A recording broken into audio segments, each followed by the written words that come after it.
Doctor Ashwath Narayan. ಧನ್ಯವಾದ.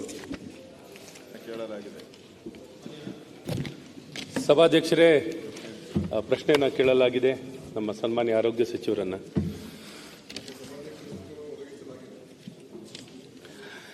ಮಾನ್ಯ ಸಭಾಧ್ಯಕ್ಷರೇ,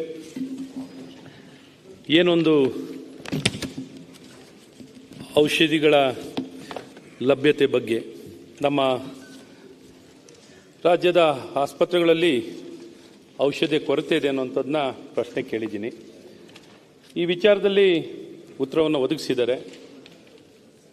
ಏನೊಂದು KSMHCLನಲ್ಲಿ most essential drugs, essential, most essential, very essential 3 category ಮಾಡ್ಕೊಂಡಿರೋದು. ಈ 3 ಕ್ಯಾಟಗರಿಯ ಡ್ರಗ್ಸು 761 ಡ್ರಗ್ಸ್ ಅವೈಲೇಬಲ್ ಇರಲೇಬೇಕು. ಕಡ್ಡಾಯವಾಗಿ ಈ 761 ಔಷಧಿಗಳು ಲಭ್ಯವೇ ಇರಬೇಕು. ಆದರೆ ಇಲ್ಲಿ ಉತ್ತರದಲ್ಲಿ ಕೊಟ್ಟಿದ್ದಾರೆ 475 ಔಷಧಿ ಲಭ್ಯತೆ ಇದೆ, ದಾಸ್ತಾನುಗಳಲ್ಲಿ ಉಗ್ರಣಗಳಲ್ಲಿ 344 ಇದೆ ಅಂತ ಕೊಟ್ಟಿದ್ದಾರೆ.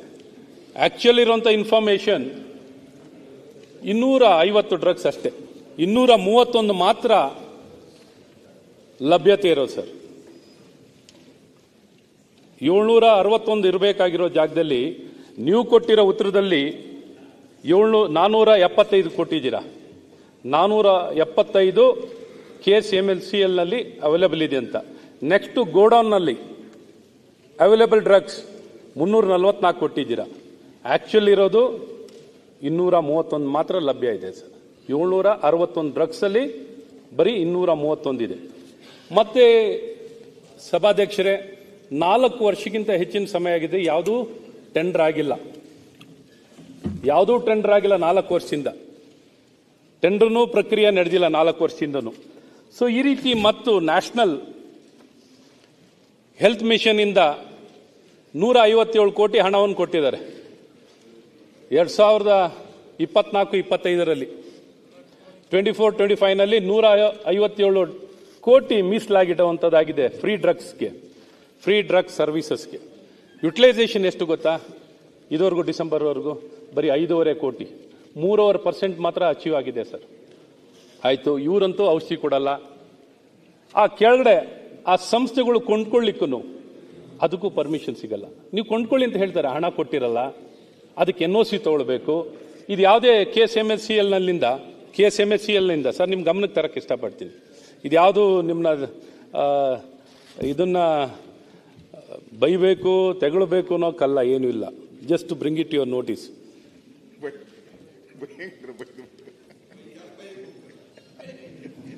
ಯಾವುದಿಲ್ಲ,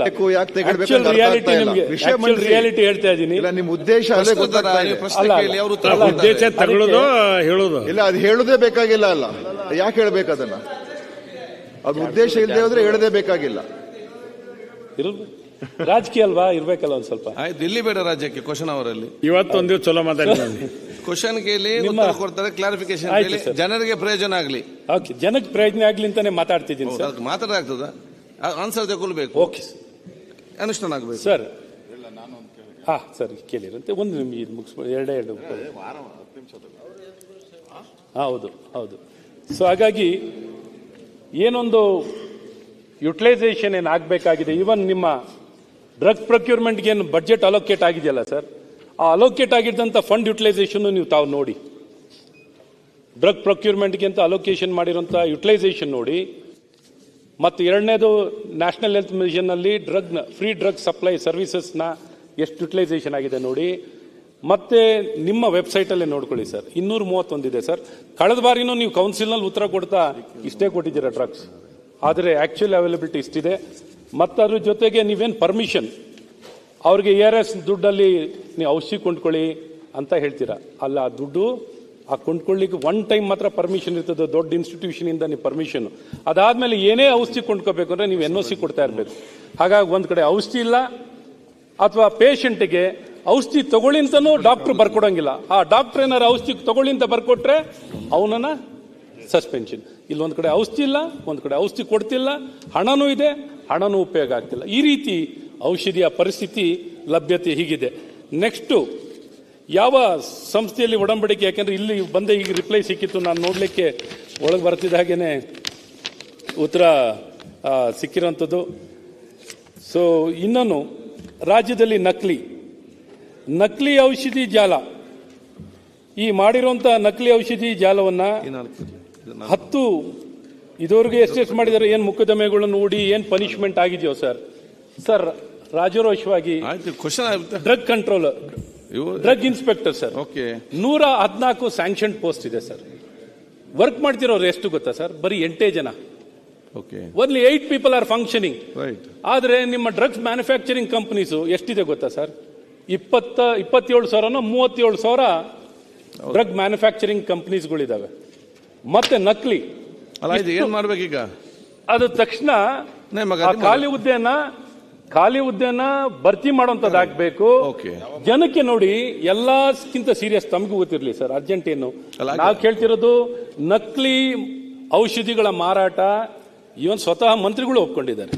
ನಕಲಿ ಔಷಧಿ ಮಾರಾಟ ಹೇರಳವಾಗಿ ಎಲ್ಲೆಂದ್ರೆ ಅಲ್ಲೇ ಸರ್.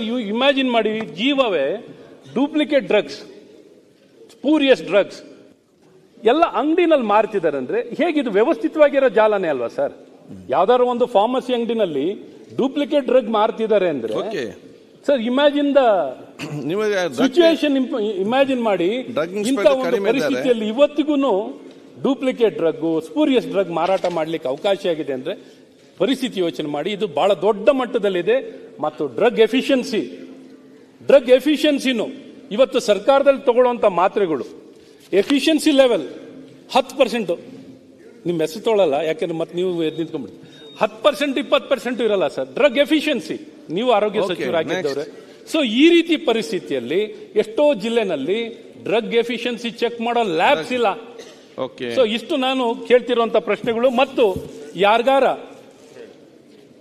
ಒಂದು 10 ಜನ ಮೇಲೆ ಕೇಸ್ ಹಾಕಿದೀವಿ, 5 ಜನದ ಮೇಲೆ ಕೇಸ್ ಹಾಕಿದೀವಿ, ಕಳೆದ ಇದುವರೆಗೂ ಶಿಕ್ಷೆ they come under 320 sir, grievous injury ಅಡಿಯಲ್ಲಿ. ಎಷ್ಟು ಜನಕ್ಕೆ ಶಿಕ್ಷೆ ಆಗಿದೆ ಸರ್ ಈ ಸ್ಪೂರಿಯಸ್ ಡ್ರಗ್ಸ್ ಮಾರಾಟ ಮಾಡಿನೂ, ಸ್ಪೂರಿಯಸ್ ಡ್ರಗ್ಸ್ ಆಗಿನೂ ಮಾರಾಟ ಆಗ್ತಿರೋಂಥದ್ದು. ಮತ್ತು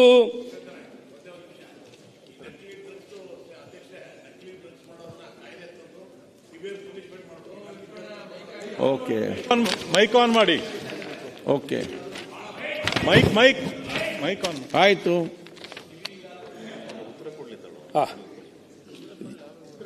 ಉತ್ತರ ಅಲ್ಲ, ಆಯ್ತು, ಬೇರೆ ಕ್ವಶನ್ ಕೇಳಿಬಿಡಿ ಈಗಲೇ. ಅಲ್ಲ ಮಂತ್ರಿ ಅವರು ಈಗ ಮಾನ್ಯ ಅಧ್ಯಕ್ಷರೇ, ಮಾನ್ಯ ಅಶ್ವಥ್ ನಾರಾಯಣ ಅವರು ಬಹಳ ಒಳ್ಳೆಯ ಪ್ರಶ್ನೆಯನ್ನ ಕೇಳಿದ್ದಾರೆ. ಅದ್ರ ಬಗ್ಗೆ ಎರಡು ಮಾತಿಲ್ಲ. ಮತ್ತು ಇದು ಪ್ರಮುಖವಾದಂಥ ವಿಷಯನೇ. ಯಾಕೆಂತ ಹೇಳಿದ್ರೆ ಔಷಧಿಗಳ ಸರಬರಾಜು ಸಮರ್ಪಕವಾಗಿ ಆಗಬೇಕು. ನಮ್ಮ ಸರ್ಕಾರಿ ಆಸ್ಪತ್ರೆಗಳಲ್ಲಿ, ಪ್ರಾಥಮಿಕ ಆರೋಗ್ಯ ಕೇಂದ್ರಗಳಲ್ಲಿ ಎಲ್ಲೇ ಹೋದರೂ ಕೂಡ ಔಷಧಿಗಳು ಸಿಗಬೇಕು ನಮ್ಮ ಜನರಿಗೆ. ಅದರಲ್ಲಿ ಕೊರತೆ ಆದರೆ ಅದೇ ನಮ್ಮ ಮೂಲಭೂತ ಕರ್ತವ್ಯ. ಔಷಧಿನೇ ಇಲ್ಲದೆ ಹೋದರೆ ಮತ್ತೆ ನಾವು ಆಸ್ಪತ್ರೆ ಕಟ್ಟಿಬಿಟ್ಟು ಡಾಕ್ಟರ್ಗಳು ಇಟ್ಬಿಟ್ಟು ಏನು ಪ್ರಯೋಜನ? ಔಷಧಿಗಳು ಬೇಕೇ ಬೇಕು. ಈಗ ಅವ್ರು ಹೇಳೋ ಪ್ರಕಾರ ನಾನು ಉತ್ತರದಲ್ಲೆಲ್ಲ ಏನೇನು ವಿಷಯ ಇದೆ ಸ್ಪಷ್ಟವಾಗಿ ಹೇಳಿದ್ದೇನೆ. ಯಾವ ಪ್ರಮಾಣದಲ್ಲಿ ಎಷ್ಟು ಔಷಧಿಗಳಿದೆ ಮತ್ತು ನಮ್ಮ ಯಾವ ಕಾರಣಕ್ಕೆ ಆ ಔಷಧಿಗಳನ್ನು ನಮ್ಮ ಟೆಂಡರ್ ಪ್ರೊಸೆಸ್ ಖರೀದಿ ಮಾಡೋದಕ್ಕೆ ಏನೇನು ನ್ಯೂನತೆಗಳಿದೆ, ಏನು ಕಷ್ಟ ಆಗ್ತಾ ಇದೆ. ಯಾಕಂದರೆ ಕೆಲವು ಔಷಧಿಗಳು ನಾವು ಟೆಂಡರ್ಗಳು ಕರೆದ್ರೂ ಕೂಡ ಜನ ಭಾಗವಹಿಸೋದಿಲ್ಲ. ಯಾಕಂದರೆ ಕಡಿಮೆ ಪ್ರಮಾಣದಲ್ಲಿ ಇರುವಂಥ ಔಷಧಿಗಳಿಗೆ ಕ್ವಾಂಟಿಟಿ ಕಮ್ಮಿ ಇದ್ದಾಗ ಟೆಂಡರ್ದಾರರು ಬರೋದಿಲ್ಲ. ಕೆಲವು ಔಷಧಿಗಳು ಅದರ ವ್ಯಾಲ್ಯೂ ಭಾಳ ಕಮ್ಮಿ ಇರ್ತದೆ, ಅದಕ್ಕೂ ಕೂಡ ರೆಸ್ಪಾನ್ಸ್ ಭಾಳ ಕಮ್ಮಿ ಇರ್ತದೆ. ಸೊ ಇಂಥ ಎಲ್ಲ ಔಷಧಿಗಳು ಏನಿದೆ ನಮ್ಮಲ್ಲಿ ಎಸೆನ್ಷಿಯಲ್ ಡ್ರಗ್ ಅಂತ ಬರ್ತದೆ, ಡಿಸೈರಬಲ್ ಡ್ರಗ್ ಅಂತ ಬರ್ತದೆ. ಸೊ ಎಸೆನ್ಷಿಯಲ್ ಮತ್ತು ಡಿಸೈರಬಲ್ ಎರಡೂ ಸೇರಿ 732. ಅದರಲ್ಲಿ ನಮ್ಮಲ್ಲಿ ಒಟ್ಟು ಲಭ್ಯತೆ 344 ಅಂತ ಹಾಕಿದ್ದೀನಿ. ಮತ್ತು ಅದರ ಜೊತೆಯಲ್ಲಿ ಯಾವ್ಯಾವ ಔಷಧಿಗಳು ನಾವು ಇಲ್ಲಿಂದ ಸರಬರಾಜು ಮಾಡೋಕ್ಕಾಗಿರೋದಿಲ್ಲ ಅದನ್ನು ಸ್ಥಳೀಯವಾಗಿ ABRK fund, ARS fund, NFDS fund ಎಲ್ಲ ಫಂಡಲ್ಲಿ ಅವರೇ ತಗೊಳ್ಳೋದಕ್ಕೆ ನಾವು ಅವಕಾಶ ಮಾಡಿಕೊಟ್ಟಿರ್ತೀವಿ. ಅವರೆಲ್ಲ ಕಡೆ ಅದನ್ನು ಖರೀದಿ ಮಾಡ್ತಾರೆ. ಮತ್ತು ಅದಕ್ಕೇನು ಹೆಚ್ಚಿನ ಅನುಮೋದನೆ ಪಡ್ಕೊಳ್ತಕ್ಕಂಥದ್ದಕ್ಕೆ ಯಾವ ಸಮಸ್ಯೆ ಅವ್ರು ಹೇಳ್ತಾರೆ ಅದು ಆ ಥರ ಸಮಸ್ಯೆ ಏನಿಲ್ಲ. ಯಾಕಂದ್ರೆ ನಮಗೂ ಕೂಡ ಗೊತ್ತಿದೆ ಔಷಧಿ ಕೊಡುವಂಥದ್ದು ನಮ್ಮ ಮೂಲ ಜವಾಬ್ದಾರಿ. ಸೊ ಅದನ್ನು ಕೊಡಿಸ್ತಾ ಇದ್ದೀವಿ, ಸಿಗ್ತಾ ಇಲ್ಲ ಅಂತ ಹೇಳಕ್ಕಾಗಲ್ಲ. ಈಗ ಒಟ್ಟಾರೆ 732 ಇದೆ. ತಮ್ಮಯ್ಯ, ಈ ವರ್ಷ ನಾವು ಏನ್ ಮಾಡಿದ್ದೀವಿ ಅಂತ ಹೇಳಿದ್ರೆ, ಯಾಕಂದ್ರೆ ಇದು ಅನೇಕ ಔಷಧಿಗಳು ಇವತ್ತು ಜನರ ಬೇಡಿಕೆ ಹೆಚ್ಚಿದೆ, ಆದರೆ ಅದು ನಮ್ಮ ಪಟ್ಟಿಯಲ್ಲಿಲ್ಲ, ಎಸೆನ್ಷಿಯಲ್ ಪಟ್ಟಿಯಲ್ಲಿಲ್ಲ, ಡಿಸೈರಬಲ್ ಪಟ್ಟಿಯಲ್ಲಿಲ್ಲ. ಅದನ್ನ ಈಗ ಈ ವರ್ಷ ನಾವು 1032ಗೆ ಏರಿಸಿ ಅದನ್ನ ಈಗ ಅಪ್ರೂವಲ್ಗೆ ಹೋಗಿದೆ. ಈಗೇನು ಟೆಂಡರ್ ಕರೀತಾ ಇದ್ದೀವಿ ಅದನ್ನ 1032 ಡ್ರಗ್ಸ್ ಅನ್ನ ನಾವು ತಗೊಂಡಿದ್ದೀವಿ ಈಗ, ಎಸೆನ್ಷಿಯಲ್ ಮತ್ತು ಡಿಸೈರಬಲ್. ಯಾಕಂದ್ರೆ ಅದನ್ನ ನಾವು ಪ್ರತಿ ವರ್ಷ ಬದಲಾವಣೆ ಮಾಡ್ತಾ ಇರಬೇಕಾಗ್ತದೆ, ಅದಕ್ಕೂ ಕೂಡ ಪ್ರೊಸೆಸ್ ಮಾಡಿದ್ದೀವಿ. ಸೊ ಈ ರೀತಿಯಾಗಿ ಅದನ್ನು ನಾವು ಮಾಡಿ ಎಲ್ಲ ಕಡೆ ಔಷಧಿಗಳು ಸಿಗ್ತಾ ಇಲ್ಲ ಅಂತ ಹೇಳೋಕೆ ಹೋಗೋದಿಲ್ಲ. ಒಂದೊಂದು ಸಲ ಯಾವುದೋ ಕೆಲವು ಸ್ಟಾಕ್ ಇಲ್ಲದೆ ಹೋದ್ರೆ ಬೇರೆ ಜಿಲ್ಲೆಯಿಂದ ಕೂಡ ಕಳಿಸುವಂಥ ವ್ಯವಸ್ಥೆ ಕೂಡ ಮಾಡಿಕೊಟ್ಟಿದ್ದೀವಿ. ಸೊ ಅದರಿಂದ ಔಷಧಿಗಳು ಸಿಗ್ತಾ ಇಲ್ಲ ಅಂತ ಹೇಳುವಂಥದ್ದು ಸರಿಯಲ್ಲ.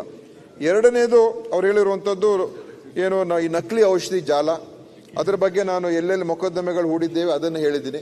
ಆಮೇಲೆ ಇದನ್ನ ನಾನು ಇನ್ನೊಂದು ಏನಂತ ಹೇಳಿದ್ರೆ, ಇದು ಒಂದು ನಕಲಿ ಅಂತ ಹೇಳಿದಾಗ ಅದರ ಅರ್ಥ ಏನಂತ ಹೇಳಿದ್ರೆ, ಅದರ ಒಂದು ಏನು ತಪ್ಪಾಗಿ ಹೆಸರು ಬರೆಯತಕ್ಕಂಥದ್ದು, ಅಥವಾ ಮ್ಯಾನುಫ್ಯಾಕ್ಚರರ್ ಯಾರೋ ಇವರು ಡೂಪ್ಲಿಕೇಟ್ ಆಗಿ ಅವ್ರ ಮ್ಯಾನುಫ್ಯಾಕ್ಚರ್ ಕಂಪನಿ ಹೆಸರು ಹಾಕುವಂಥದ್ದು, ಅಥವಾ ಈ ತರದ ಒಂದು 4-5 ಇದೆ, ಕಂಟೈನರ್ ಮೇಲೆ ಯಾವ ತರ ಲೇಬಲ್ ಇರ್ತದೆ ಅಂತ ಈ ತರ ಎಲ್ಲ ಇದೆ. ಮತ್ತು ಸ್ಪೂರಿಯಸ್ ಡ್ರಗ್ಸ್. ಇನ್ನೊಂದು ನಾಟ್ ಆಫ್ ಸ್ಟ್ಯಾಂಡರ್ಡ್ ಕ್ವಾಲಿಟಿ, ಅದು ಬೇರೆ, ಅದು ಈ ನಕಲಿ ಡ್ರಗ್ ಅಲ್ಲಿ ಬರಲ್ಲ. ಅದನ್ನು ಕೂಡ ನಾವು ಬಹಳ ನಮ್ಮ ಇಲಾಖೆ ಮಾನ್ಯ ಸಭಾಧ್ಯಕ್ಷರೇ ಇದ್ರ ಬಗ್ಗೆ ಬಹುಶಃ ಹಿಂದೆ ಎಷ್ಟು ಗಮನ ಕೊಡಬೇಕಾಗಿತ್ತು ಅದಕ್ಕಿಂತ ಹೆಚ್ಚಿನ ಗಮನ ನಮ್ಮ ಇಲಾಖೆ ಈ ಸಲ ಕೊಡ್ತಾ ಇದ್ದೀವಿ. ಅನೇಕ ಕಡೆ ನಾವು ತಪಾಸಣೆ ಮಾಡ್ತಾ ಇದ್ದೀವಿ, ವೀಕ್ಷಣೆ ಮತ್ತು ವಿಶ್ಲೇಷಣೆಗಳನ್ನ ತರಿಸಿ ಅದನ್ನ ಪರೀಕ್ಷೆ ಮಾಡ್ತಾ ಇದ್ದೀವಿ, ಮತ್ತು ಸಾಕಷ್ಟು ಕ್ರಮಗಳು ಕೂಡ ತಗೊಳ್ತಾ ಇದ್ದೀವಿ. ಕೇಂದ್ರದ ಸರ್ಕಾರ ಕೂಡ ಬರೆದಿದ್ದೀವಿ, ಇದ್ರ ಬಗ್ಗೆ ನಾವು ಹೆಚ್ಚಿನ ರೀತಿಯಾಗಿ ಗಮನ ಕೊಡಬೇಕು. ಯಾಕಂದ್ರೆ ಅನೇಕ ಮ್ಯಾನುಫ್ಯಾಕ್ಚರಿಂಗ್ ಪ್ರೊಸೆಸಸ್ ಸರಿಯಾಗಿ ಇಲ್ಲದೆ ಇರತಕ್ಕಂಥದ್ದು ನಮ್ಮ ದೇಶದಲ್ಲಿದೆ. ನಮ್ಮ ರಾಜ್ಯದ ಸಮಸ್ಯೆ ಅಲ್ಲ, ಇಡೀ ದೇಶದ ಸಮಸ್ಯೆ. ಮತ್ತು ಅದೇ ಹೆಚ್ಚು ಈ ತರ ಮ್ಯಾನುಫ್ಯಾಕ್ಚರ್ಸ್ ಇರತಕ್ಕಂಥದ್ದು ಉತ್ತರ ಭಾರತದಲ್ಲಿ, ಹಿಮಾಚಲ್ ಪ್ರದೇಶ, ಉತ್ತರಾಖಂಡ ಇಂಥ ರಾಜ್ಯಗಳಲ್ಲಿ ಹೆಚ್ಚಿನ ಈ ರೀತಿಯಾದಂತಹ ಒಂದು ಮ್ಯಾನುಫ್ಯಾಕ್ಚರ್ಸ್ ಇರುವಂಥದ್ದು. ಸೊ ಈ ರಾಷ್ಟ್ರ ಮಟ್ಟದಲ್ಲಿ ನಾವು ಇದನ್ನ ಟ್ಯಾಕಲ್ ಮಾಡಬೇಕು ಅಂತ ಕೂಡ ನಾವು ಅದಕ್ಕೆ ಒತ್ತು ಕೊಡ್ತಾ ಇದ್ದೀವಿ. ನಾವು ಅವ್ರು ಹೇಳಿದ್ರು ಈಗ ನಮ್ಮಲ್ಲಿ ಡ್ರಗ್ ಇನ್ಸ್ಪೆಕ್ಟರ್ಸ್ ಏನು ಬಹಳ ಕಮ್ಮಿ ಇದ್ದಾರೆ ಅಂತ. ಖಂಡಿತ, ಯಾಕಂದ್ರೆ 83ರಲ್ಲಿ ಅದನ್ನು ತಗೊಳ್ಬೇಕು ಅಂತ ಔಷಧಿ ಪರಿವೀಕ್ಷಕರನ್ನ ತಗೊಳ್ತಕ್ಕಂಥದ್ದಕ್ಕೆ ಆಗಿತ್ತು. ಅದ್ರ 67ನ ಪ್ರೊವಿಷನ್ ಲಿಸ್ಟ್ ಅನೌನ್ಸ್ ಮಾಡಿದ್ರು. ಆ ಲಿಸ್ಟ್ ಅನೌನ್ಸ್ ಆದ್ಮೇಲೆ ಮತ್ತೆ ಕೋರ್ಟ್ಗೆಲ್ಲ ಹೋದ್ರು. ಕೋರ್ಟಲ್ಲಿ ಹೋಗಿ ಈಗ ಸುಪ್ರೀಂ ಕೋರ್ಟ್, ಹೈಕೋರ್ಟ್ಗೆ ಹೋಗಿ ಈಗ ನಾವು ಹೈಕೋರ್ಟಿನ ಆದೇಶ ನಾವು ಒಪ್ಕೊಳ್ಳೋಕೆ ನಾವು ತಯಾರಾಗಿದ್ದು, ಮತ್ತೆ ಈಗ ಸುಪ್ರೀಂ ಕೋರ್ಟ್ಗೆ ಹೋಗಿದೆ. ಸುಪ್ರೀಂ ಕೋರ್ಟಲ್ಲೂ ಕೂಡ ನಮ್ಮ ಆಯುಕ್ತರು ಅದನ್ನ ಫಾಲೋ ಅಪ್ ಮಾಡ್ತಾ ಇದ್ದಾರೆ. ಕಂಟಿನ್ಯೂಸ್ 4 ಹಿಯರಿಂಗ್ ಆಗಿದೆ. ಈಗ 20ನೇ ತಾರೀಕು ಸುಪ್ರೀಂ ಕೋರ್ಟ್ ಮತ್ತೆ ಕೊನೆ ಹಿಯರಿಂಗ್ ಮಾಡಿ ನೀವೇನು ಒಪ್ಕೊಳ್ತೀರೋ ನಾವು ಅದಕ್ಕೆ ಲಾಗು ಮಾಡಕ್ಕೆ ರೆಡಿ ಇದೀವಿ ನಾವು ಹೇಳಿದ್ದೀವಿ. ಸೊ ಅದಾದ್ರೆ ಒಂದು 67 ಜನ ನಮ್ಮ ಡ್ರಗ್ ಇನ್ಸ್ಪೆಕ್ಟರ್ಸ್ ಬರ್ತಾರೆ. ಆದರೆ ಡ್ರಗ್ ಇನ್ಸ್ಪೆಕ್ಟರ್ಸ್ ಇಲ್ಲ ಅಂತಲ್ಲ, ನಾವು ಪ್ರಭಾರವಾಗಿ ನಮ್ಮ ಅಡಿಷನಲ್ ಡ್ರಗ್ ಕಂಟ್ರೋಲರ್ಸ್ಗೆ ಆ ಜವಾಬ್ದಾರಿ ಕೊಟ್ಟಿದ್ದೀವಿ. ಸೊ ಎಲ್ಲ ಕಡೆ ನಮ್ಮ ಡ್ರಗ್ ಇನ್ಸ್ಪೆಕ್ಟರ್ಸು ಅಂದ್ರೆ ADCಗಳು ಕೆಲಸ ಮಾಡ್ತಾ ಇದ್ದಾರೆ. ಸುಮಾರು ನಿಮ್ಗೆ ಇತ್ತೀಚಿನ ದಿವಸದಲ್ಲಿ ಓದಿರ್ಬೋದು, ಎಲ್ಲ ಕಡೆ ನಾವು ಚೆಕ್ ಮಾಡಿದಾಗ ಸುಮಾರು ಬಹುಶಃ 87 ಅಷ್ಟು ನಾವು ಫಾರ್ಮಸಿಗಳನ್ನ ನಾವು ಸಸ್ಪೆಂಡ್ ಮಾಡ್ದು, 3ಅನ್ನ ನಾವು ಕ್ಲೋಸ್ ಮಾಡ್ದು, ಮತ್ತು ಬೇರೆ ಬೇರೆ ರೀತಿಯಲ್ಲಿ ಅವರು ಏನು ಕಾನೂನು ಉಲ್ಲಂಘನೆ ಮಾಡಿ ಅವ್ರು ಮಾರಾಟ ಮಾಡ್ತಾರೆ ಅವ್ರ ಮೇಲೆ ಕ್ರಮ ತಗೊಂಡಿದ್ದೀವಿ. NSQ ಡ್ರಗ್ಸ್ ಮ್ಯಾನುಫ್ಯಾಕ್ಚರ್ಸ್ ಮೇಲೆ ನಾವು ಬಹಳಷ್ಟು ಕೇಸ್ಗಳನ್ನು ನಾವು ಹಾಕಿದ್ದೀವಿ. ಸೊ ಈ ತರ ನಮ್ಮ ಇಲಾಖೆಯಿಂದ ಕ್ರಮ ತಗೊಳ್ತಾ ಇದ್ದೀವಿ ಮಾನ್ಯ ಸಭಾಧ್ಯಕ್ಷರೇ. ಮತ್ತು ಇದನ್ನ ಖಂಡಿತವಾಗಿಯೂ ಬರುವಂತ ದಿವಸದಲ್ಲಿ Karnataka state medical supplies corporation ನಲ್ಲಿ ಸಾಕಷ್ಟು ಈಗ ಸುಧಾರಣೆ ಕ್ರಮಗಳು ತಗೊಳ್ತಾ ಇದ್ದೀವಿ ಅಂತ. ಅಂದ್ರೆ ಈಗ ಅಲ್ಲಿ MD ಅನ್ನು ಕೂಡ ಒಬ್ಬರು IAS ಅಧಿಕಾರಿಯನ್ನೇ ಹಾಕಿದ್ದೀವಿ. ಮತ್ತು ಟೆಂಡರ್ ಕಂಡೀಷನ್ಸ್ ಅಲ್ಲಿ ಹಿಂದೆ ಈ ಟೆಂಡರ್ ಕಂಡೀಷನ್ಸ್ ಹೆಂಗಿದೆ ಅಂತ ಹೇಳಿದ್ರೆ ಕೆಲವು ಕಂಪನಿಗಳು ಬಂದು ಭಾಗವಹಿಸಬಹುದು. ಮನೆ ಸುರೇಶ್ ಕುಮಾರ್ ಅವರು ಆ ತರ ಮಾಡಿದ್ದಾರೆ. ಸೊ ಅನೇಕ ಕಡೆ ಕ್ವಾಲಿಫೈನೇ ಆಗ್ತಾ ಇರಲ್ಲ ಸಿಂಗಲ್ ಬಿಡ್ದಾರರು. ಸೊ ಈಗ ನಾವು ಆ ಟೆಂಡರ್ ಕಂಡೀಷನ್ ಸರಳೀಕರಣ ಮಾಡಿ ಹೆಚ್ಚು ಬಿಡ್ದಾರರು ಬಂದು ಭಾಗವಹಿಸಬೇಕು, ಮತ್ತು ಸುಲಭವಾಗಿ ನಮಗೆ ಅಂದ್ರೆ ಆದಷ್ಟು ಮಟ್ಟಿಗೆ ಥ್ರೂ ಟೆಂಡರ್ ಅನ್ನೇ ತಗೊಳ್ತಕ್ಕಂಥದ್ದು ಮಾಡಬೇಕು ಅಂತ ನಾವು ಮಾಡ್ತಾ ಇದೀವಿ. ಸೊ KSMSC ಸುಧಾರಣೆ ಮಾಡ್ತಾ ಇದೀವಿ. ನಮ್ಮ ಡ್ರಗ್ ಕಂಟ್ರೋಲ್ ಡಿಪಾರ್ಟ್ಮೆಂಟ್ ಈಗ ಫುಡ್ ಅಂಡ್ ಡ್ರಗ್ ಅಡ್ಮಿನಿಸ್ಟ್ರೇಷನ್ ಅಂತ ಮಾಡಿದೀವಿ. ಅಲ್ಲೂ ಕೂಡ ಒಬ್ಬರನ್ನು ಕಮಿಷನರ್ ನೇಮಕ ಮಾಡಿದೀವಿ. ಹಿಂದೆ ಡ್ರಗ್ ಕಂಟ್ರೋಲ್ ಡಿಪಾರ್ಟ್ಮೆಂಟು ಅದೊಂಥರ ಪ್ರತ್ಯೇಕ ಇಲಾಖೆ ಆಗಿತ್ತು. ಅದೇ ಯಾರು ಅದ್ರ ಬಗ್ಗೆ ಅವ್ರದೇ ಆದಂತ ರೀತಿಗೆ ಅವರು ನಿರ್ವಹಣೆ ಮಾಡ್ತಾ ಇದ್ರು. ಈಗ ನಾವು ಒಬ್ಬ ಕಮಿಷನರ್ನ ಡ್ರಗ್ ಕಂಟ್ರೋಲ್ ಡಿಪಾರ್ಟ್ಮೆಂಟ್ ಮೇಲೆ ಉಸ್ತುವಾರಿ ಮಾಡ್ತಕ್ಕಂಥದ್ದು ಮಾಡಿದೀವಿ. ಸೊ ಹಲವಾರು ಕ್ರಮಗಳು, ಸುಧಾರಣೆ ಕ್ರಮಗಳು ಕೂಡ ಮಾಡ್ತಾ ಇದೀವಿ. ಮತ್ತು ಎಫಿಷಿಯನ್ಸಿಯನ್ನ ಉತ್ತಮ ಮಟ್ಟಕ್ಕೆ ತಗೊಂಡೋಗ್ತಕ್ಕಂಥದ್ದು ಮಾಡ್ತಾ ಇದ್ದೀವಿ. ಸೊ ಎಲ್ಲಾ ರೀತಿಯ ಕ್ರಮ, ಎಲ್ಲರ ಸಹಕಾರ ಬೇಕಾಗ್ತದೆ. ನೀವೇನು ಬೈಬೇಕಾಗಿಲ್ಲ, ತೆಗಳ್ಬೇಕಾಗಿಲ್ಲ, ಸಹಕಾರ ಕೊಡಿ. ನಾವಿಬ್ರು ಎಲ್ಲರೂ ಸೇರಿ ಕೆಲಸ ಮಾಡೋಣ. ಅದಕ್ಕೋಸ್ಕರ ಆ ತರ ಮಾಡಿದ್ರೆ ಖಂಡಿತ ಇದನ್ನ ನಾವು ಬಲಪಡಿಸ್ತಕ್ಕಂಥ ಕೆಲಸ ನಾವು ಮಾಡ್ತೀವಿ ಮಾನ್ಯ ಸಭಾಧ್ಯಕ್ಷರು.